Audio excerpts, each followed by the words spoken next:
What if I told you that grammar isn't just about a bunch of rules you have to memorize? What if it's actually a superpower? Seriously. It's the key to controlling a story, shaping a conversation, and making your message land with real impact. So today, we're going to unlock that power together. You know that feeling, right? You've written a sentence, maybe a whole page. All the words are technically correct, but it just feels a little flat. It's missing that punch, that spark, and you can't quite figure out why. Yeah, we've all been there. And that right there is the secret we're unpacking. The real power in writing isn't just about being grammatically correct. It's about making smart, deliberate choices.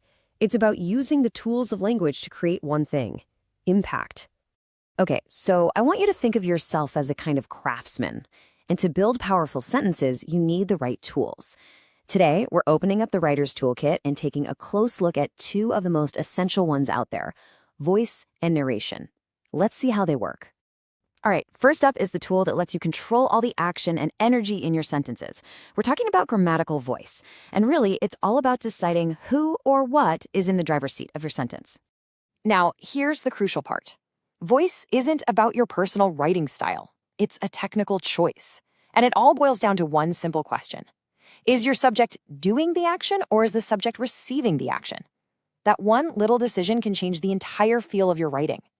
And this just illustrates the difference perfectly. Take a look on the left in active voice. Naruto kicked the ball. Boom. It's direct, it's clear, it's full of energy. Naruto's the star of the show. Now look at the right in passive voice. The ball was kicked by Naruto. The focus completely shifts to the ball.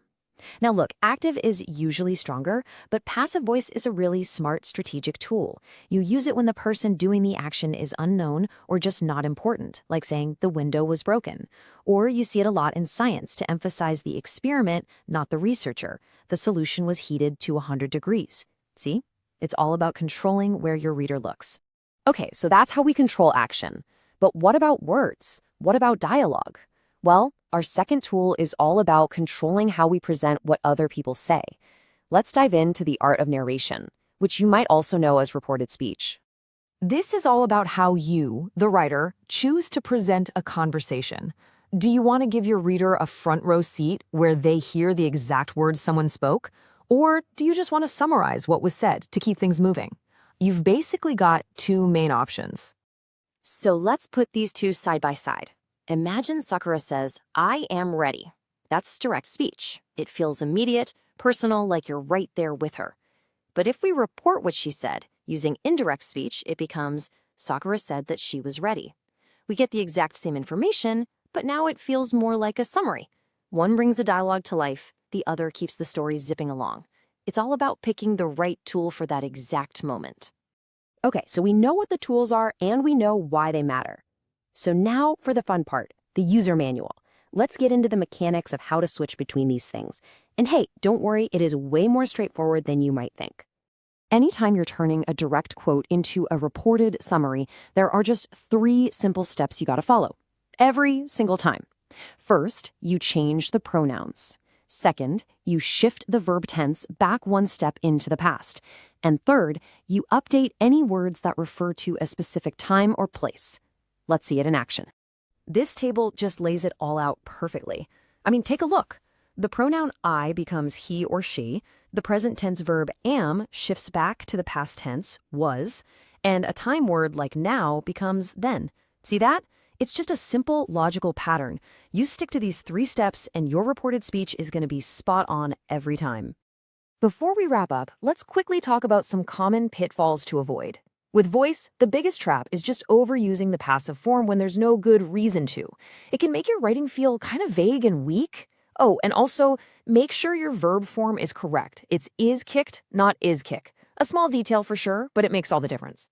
And for narration, you want to watch out for 2 classic mistakes. First, and this is probably the most common one, is forgetting to shift that verb tense back. The second one is accidentally leaving quotation marks in your summary. Just remember, once you start summarizing, the quotes have got to go.